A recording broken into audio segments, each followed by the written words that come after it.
Prime Minister Vladimir Putin has been in Beijing this week with ministers and a large group of industrialists.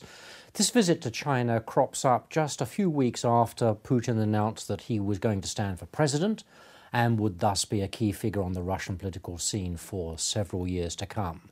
What then does this China visit mean in strategic terms as far as Russian positioning is concerned and in a commercial sense? I'm going to explore some of these issues with my colleague Sarah Michaels, and we're going to turn, Sarah, first to the strategic side of things. Where does China figure in Russia's view of the world? Sure, and there's been a lot of talk that the fact that this was, as you noted, Putin's first visit since he announced he was returning to the Kremlin reflected a desire on his part to develop some sort of much vaunted strategic partnership or a new regional alliance with Beijing.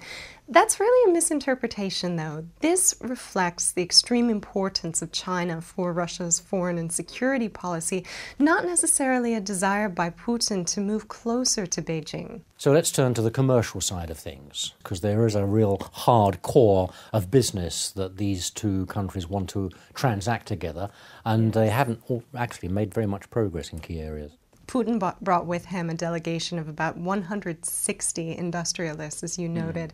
And the big winner out of this, somewhat surprisingly, was Oleg Deripaska, the CEO of Rusal, the much embattled CEO of Rusal, I should say, who managed to secure a $1.4 billion loan. Now, that's going to be used to develop the first phase of the Taishet aluminium refinery. There must have been some sort of guarantee of exports to China. The details haven't yet been disclosed, however. One very important issue at the heart of the relationship is gas. The scale of the issue, the pricing involved, and the strategic advantages are immense, aren't they? This is the sense in which Putin returned home empty-handed. He would have loved to have a flagship gas export agreement with China to start off his return to the presidency. And of course, there was no such announcement. The two sides still remain pretty far apart on the issue of pricing. The gas reserves are there. They know roughly what routes the infrastructure should take. And of course, the demand is there on the Chinese side.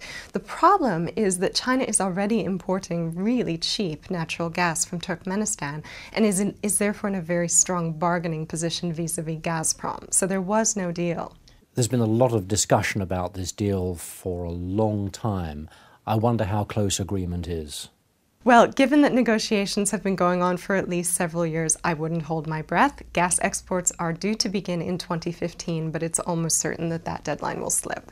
It's no secret that both the Chinese and the Russian rulers like to use their friendship, if that's what it is, to poke a finger in the eye of the West, but they're also very wary of each other, aren't they? And Russia faces a really uncomfortable strategic dilemma. It sees itself very much caught between China on the one hand and then the US and EU on the other. And in some ways, that perception is accurate. Russia is a bit stuck. But we come down to the fundamental issue of security threats and national interests. Russia is very nervous about having such a powerful neighbor on its southeastern border. It's very nervous about the rapid rise in inflows of direct investment into the Russian Far East from China. And compared to the United States, the EU, or even NATO, which of course has been Russia's traditional threat, China poses a much more imminent challenge to Putin as he heads into his third term. So let's think of it finally in the context of the Western investor and policymaker. Are they likely to be squeezed out of Russia if Moscow turns to the east, if that's what it's doing? Yes, I mean, it's a very important point because there's so much talk of the rapid growth in bilateral trade between Russia and China. But the reality is, well, two realities. First is that the pipelines still mostly go the wrong way, which is to say the pipelines go west rather than east, at least for now. And second, the EU alone accounts for more than half of Russian trade turnover. So even if there were a desire by the authorities in Moscow to make that eastward shift, which really at this stage there isn't, the practicalities would mean that Russia and the EU, at least commercially, are going to remain very closely intertwined for some years to come. Sarah, thanks very much.